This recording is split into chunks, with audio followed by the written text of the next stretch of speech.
obulamu bulungi. Oli fit? Fit nnyo. Okay. Nga togenze mu kulayira? Okulayizanya akalulu kaffe baakabula.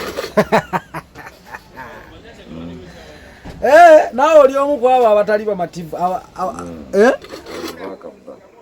Togenze mu kulayira lw'akalulu baakakola ki? Balayire. Okay, for starters, njagadde nkunoonyeko ku nsonga z'ebigaali kuba mubamu Lwamiti be yamentionings abayimba abaali balina eggaali ne Sula Flexible tebakubuusiza maaso bagamba zino eggaali wabeerako nazo. Wabeerako n'abaana benkana ki mu kaseera ako? Abaana twabeerako nabo naye kati nafuuka mukulembeze bafuuka balonzi bange ate nze abasinga twabafunira ebyokukola kati nebbanga kati tukuze okitegeera so si kyalina si nti naye nze nganze emirimu gyange kati mbeera mu z'ofiisi tambula eno obuwabuwa katwole wamu ng'eggaali tekyakola engeri gye nafuuka omukulembeze naye omuyimbi just ye nga omuyimbi akyali mu kuyimba eggaali ye emukola ki emukolera kubanga omulimu gwe gukoolinga ekyo ne kati nze njagala genda kuzisinkana baani damu ngo bayinza okumpita ne banneebuuzaako batogende n'eggaali nate kati ngende n'eggaali ate okitegeera so kati buli kintu kiba n'emyaka gyakyo. Waliwo n'ennamba yenkana ki era waliwo balabirira otya? Because bano beesudde mba mukola. Okay. Tebeera ggaali nti oba ggaali yaki mba mukola buli omu aba n'omulimu gwe omugenda okukola ku show kiwa omuyimbi confidence kiboost okitegeera omuyimbi bw'agenda akola bw'agira buli omu n'amuwako kamuwaddeko buli omu butyo obulamu bwe bukola ki omuyimbi yandyagadde atambule kasente azirieka ne bambi abaana abo babeera bakyali baffe okitegeera togenda kufuna akasente era oba ofuna katono era ogabanyako buli omu afunyeko mu 10 afunyeko emmeka okitegeera kuba bakulabamu opportunity okitegeera batulabamu ku platform tamanya ate tuba mu mulimu kuba kukola lwakuba nti omuntu wa bulijjo akiraba bulala omuyimbi abaana abalabe for example nti kati nga walabye oli yajja ejjambiya okitegeera kati ejjambiya oba yagitemye gwatamanyi kubanga yagitemye faani ebadde agijjidde yaani oli gwamanyi kitegeeza singa abantu bamukutteko bano tebabadde agendagenda atemaani oli gwamanyi okitegeera kuba ne bano era baliwo lwakubanga oli so eggaali si nti omuntu abeera n'eggaali abeera violent omuntu okubeera violent guba kiba ye mwani kiba nakyo muye nti ne bwobeera n'eggaali era oba omuntu waba akukola kintu akikola bagamba omugundi takola ki abaganda bagamba omutamivu tabagambwa nti kisinziira level y'omuntu obusungu oba okitegeera oli omuntu wange oli ayinza onyiiganaga nkamugira ejjambiya nti kitegeeza nti nno n'abali ebbali mu ggaali bonna balina omutima ogusobola okujja ejjambiya so buli buba busungu bwa muntu wabawo ekiba kimu naye nga eggaali teyandibadde embi kasite etaba violent. Waliwo ekigambibwa nti waliwo omwana ajja Kalifa n'akusaba naga tonsasula nze just njagala tugende ffenna then wabeerawo moment nga banyakulabunya kuzima simu nga kwe kufunaamu kwabwe abo babeerawo kale yeese bebeerawo naye abasinga bambi abamu babeera bayimbi bato bamu bayiga kintu ngeri gikitambula bamu babeera bakamera abamu babeera badansa okitegeera so kati tosobola mudinayinga opportunity omuleka n'akola ki nakwegattako kitegeera omuntu w'omuzeegwa bano nga we nagamba omubbi era aba muki mubbi ne waba tali ku ggaali eyo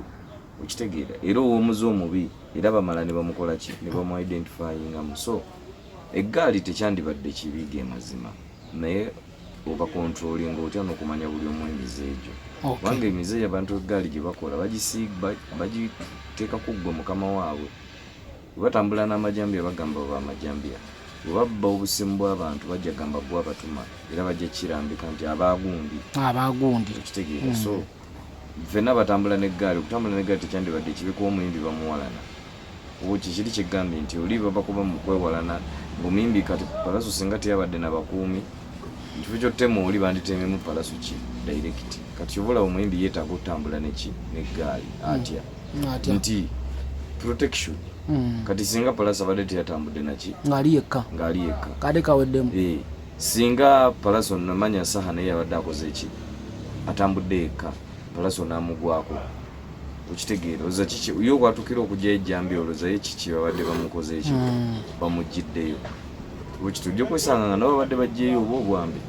kubanga bajjeeyo obuyondo omusajja nene agamba naye kanzijeyo ki ejjambiya so kati omuyimbi yeetaaga eggaali protection kuba omuyimbi taba muntu waki nakuwala nasobola okwezingamu abo nakola ekikyamu mbana ababiri Palaso ne King Saha ani mukyamu ani musobya okusinziira nga bubadde ozobiraba bonna tetugenda kugusalira nti gundi mukyamu gundi mutuufu bonna buvunanyizibwa bwabwe ng'abantu abakiri abakulu ekitegeero okusooka ne bapimamu ne balaba nti kino kitukola ani afiirwa mikwano gyaffe gikifiiramu kati oli bajja kusanga ababongo gwe toliiko oli bamukube ne bano basanga aboono nga toliiko no bamukube buli mu waliwo wafunamu wano ekitegeera kati nga bba abakulu batule wansi buli omu amanye nti kino kinkolera ekibanga kibakolera business wise sikiinaako buzibu omanyi engeri gye bakifunamu naye era batulenga bombi babiri balabe nti kino bwetupimamu kitutwala mu maaso kituzza mabega kuba bombi bantu baki bakulu sobola basalirawo kubanga buli omu alina ensonga lwaki aba yakoze eki nebbo batule wansi bamanye nti kino kitukola kitwongerayo oba kituzza ki mabega nze just kyembasaba bintu bireme kubeera violent kutuuka kubeera nga mulimu ababifiiramu omuntu waba wakutema nze njagala nnyo olutalo lweba lutandise kiringa muffe mu politics nze njagala nnyo Saha agenda ateme Palaso direct okitegeera era njagala ne Palaso aveewo aba wakutema ateme King Saha direct bano abaana b'abantu abafiiramu abakafiiramu ebbali abo kyekimu ne mu politics nti nze njagala gavumenti ejjeekuba oyo yeesimbyewo direct gwebeekuba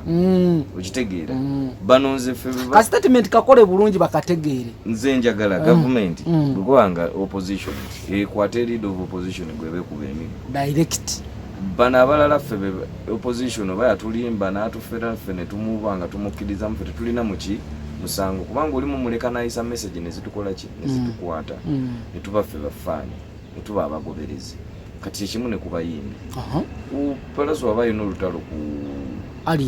ku Saha genda ku Saha direct bw'oba okuba akayondo bw'oba otema muleke bano abaana b'abandi okubifiiramu ne Saha okusinga banaalumanya besaalumanya ganga ffe abatandika olutalo wakati wa gundi ne gundi kati gundi ne gundi abo baleetera bambi bano abebbali okukola ki basaalumanya okukakola ki okafiiramu so lekyembasaba olutalo lwonna lubeerewo ne lubeere mu music dogo siten atambula n'omuyimbi alina okugamba nti so olutalo lubaawo naye olutalo olina okumanya si lulo olutalo lwoli ekitegeera so teweeteekayo nnyo ekitegeera kubanga damagi yonna egwawo gwekukoseza ddala ate ng'oli message aba yagisingise okutuuka wooli okitegeera era gwe okukuba aba awooli message nti olaba nkubye ono owuwo nsobola nawe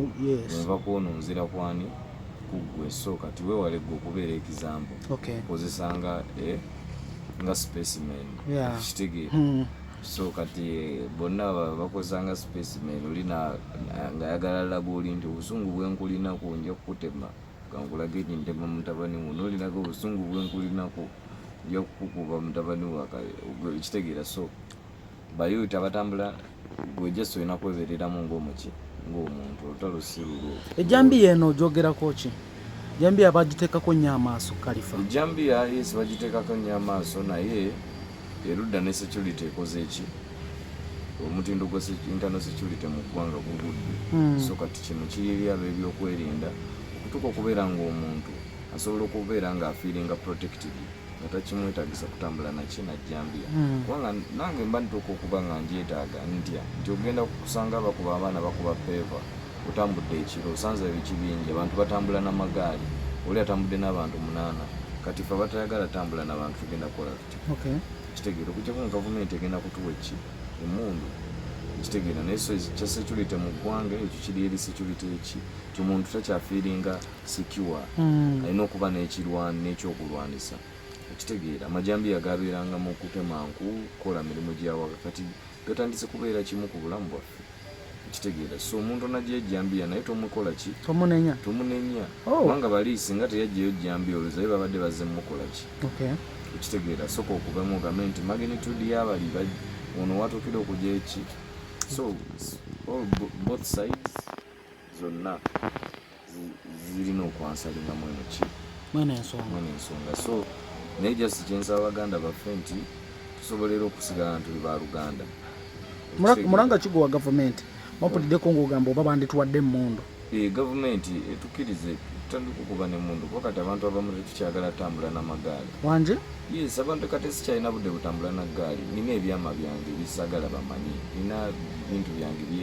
kati ntandika okutambula n'abantu nekyenina omwana akimanyi leero kati yeebaza ne mukazi we ng'omwana akimanyi kakati leero teyasuzeeyo ng'omwana akimanyi kakati leero agenze mu banka kati abantu abamu tetukyagala abantu kutumanyamanya nnyo tebazibawadde ne muzikozesa bubi tubula tetukyagala tambula n'abaki n'abantu bangi ekitegeera so kati kiri eri gavumenti okutandika okufaayo tebabawadde emmundu ne muzikozesa bubi era omusango nga bakuteeka wali ng'okero ekitegeera naye kati gwe omuntu azze n'akayondo omuntu azze n'eppeeva omuntu azze n'ejjambiya kutema okitegeera kitegeeza gwe singa omuwa chance n'akutemako ensinga agenda kutta naye so obeera ng'olinawo akamundu kosobola okubaako kyokola kyowekangamu so oba si ekyo gavumenti etereeza ekintu kya security ekitegeera bampe ssente nyimba about violence tuzanye emizanyo about gang violence n'ebivaamu n'ebibi byamu yes toyanza Kalifa maybe oba oyina akataleke kakwaba ababiri kusingira ddala ku Palaso ne Kingsa kyekibatuusa awo ng'ate bayimbi bali established ekibuuzo kyange gye bali babiri nti buli omu kimu kirina saha endongo tolina kyogibanja palasi endongo tolina kyogikola kyogibanja ennyumba oli agirina naawe ennyumba ogirina emmotoka oli agirina abakazi buli omu abalina ensi mujagazaaki wanje ensi mujagazaaki mufaaki si bagitaddeko amaanyi ekitegeera buli kimu kirina industry gibanjaki ekitegeera so tewali nsonga lwaki tuba tukubagana mwana tusobola okuddawo ne tubeera abooluganda ne tukola ekitegeera. Thank you.